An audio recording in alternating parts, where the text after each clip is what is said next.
Un Français sur 4 vit aujourd'hui des PME et pourtant la plupart sont en détresse. On en parle ce soir avec Bruno Delcamp, directeur fondateur de SOS Entrepreneur. Alors vous êtes parti d'un chiffre, toutes les 30 minutes dans la région, une entreprise est déclarée en faillite, toutes les 2 minutes en France. Vous avez donc créé la structure SOS Entrepreneur. Comment vous en êtes arrivé, vous, à créer ce SAMU, entre guillemets, pour les entreprises ? Eh bien, très simplement, étant moi-même chef d'entreprise, ayant perdu mon entreprise en 2010, je me suis aperçu qu'on pouvait apporter une aide substantielle en apportant une aide en amont des difficultés des chefs d'entreprise. Aujourd'hui, sur ces 95% d'entreprises qui terminent en faillite, il y en a 40% qui ont un modèle économique qui peut permettre de développer à la fois de la richesse économique et de l'emploi. Et en cette période de crise, on peut imaginer qu'avec un Français sur 4 qui vit de la PME, il y a un effort substantiel à développer pour remettre en marche l'économie. SOS Entrepreneurs s'y emploie et pour cela, nous avons mis en place un numéro de téléphone, un site internet également, qui permet d'avoir accès immédiatement à une aide personnalisée, un chef d'entreprise en face de vous qui a connu la difficulté et qui peut vous aider. Alors, numéro 1 qui seront disponibles sur weo.fr. 95%, vous le dites, ça termine donc sur une liquidation. 5% seulement des entreprises proposent un plan de redressement. On peut le faire en allant voir le tribunal ou les chambres de commerce, c'est ça.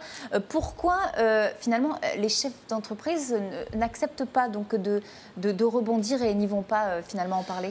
Je pense que le refus d'aller voir le tribunal suffisamment à temps ou de consulter un CIP au niveau des chambres de commerce suffisamment à temps provient du simple fait que le chef d'entreprise a peur que la confidentialité ne soit pas préservée.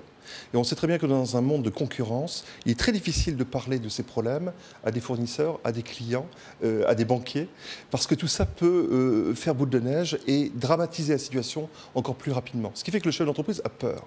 Et lorsqu'on lui dit « mais vous avez un CIP à la chambre de commerce, vous avez une cellule d'intervention au tribunal qui peut vous recevoir », eh bien c'est très compliqué pour un chef d'entreprise de franchir la porte du tribunal. Il se dit « si je commence à donner de l'information maintenant, je risque de ne pas pouvoir revenir en arrière ». Aujourd'hui, on se sent seul quand on est un chef d'entreprise en difficulté, vous l'avez vécu ? On est complètement isolé, complètement angoissé de perdre tout ce que l'on a, parce qu'un chef d'entreprise de PME a tout mis sur la table, et du jour au lendemain, tout est capable de disparaître. 20 ans, en ce qui me concerne, c'est 25 ans de travail qui ont disparu en quelques heures de temps.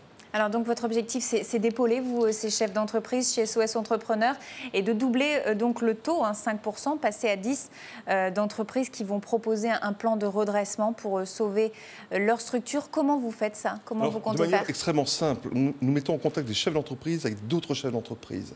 Et nous mettons en place des bourses de solidarité pour aider ces chefs d'entreprise qui n'ont plus de revenus. Parce que du jour où ils sont en difficulté, ils ne se payent plus. Donc généralement, ils n'ont plus de revenus. Donc ils n'ont plus les moyens de se faire accompagner pour franchir cette étape décisive qui est de proposer un plan de redressement au tribunal pour s'en sortir. Alors pour cette bourse de solidarité, et c'est la raison pour laquelle nous sommes là ce soir, nous avons mis en place un fonds de solidarité en juillet 2011. Et là-dessus, vous avez besoin, je suppose, de fonds, de subventions? Et nous avons besoin de fonds. Alors nous avons fait appel à la région. Nous avons un groupe de travail qui travaille à la région du Nord-Pas-de-Calais, sur le département du Nord, du Pas-de-Calais, au niveau des chambres territoriales, des chambres consulaires, pardon. Et nous avons tout ce cheminement qui avance pour obtenir des subventions. Nous savons néanmoins que ça prend beaucoup de temps. Donc nous avons besoin de faire un appel pressant à l'ensemble des chefs d'entreprise de la région pour abonder au fonds de solidarité. D'argent, et c'est important. Vous avez aidé combien d'entreprises aujourd'hui ? Nous en avons aidé 14. 14. Donc dans le Nord-Pas-de-Calais, un petit conseil pour les entrepreneurs, éventuellement les chefs d'entreprise qui vous écoutent et qui seront en difficulté ce soir ? Qui n'hésitent pas à venir nous voir, qui nous appellent. Nous répondons sous 8 heures et nous sommes à leur disposition pour organiser le redressement. Et je rappelle donc que votre site internet et votre numéro de téléphone seront disponibles sur notre site weo.fr.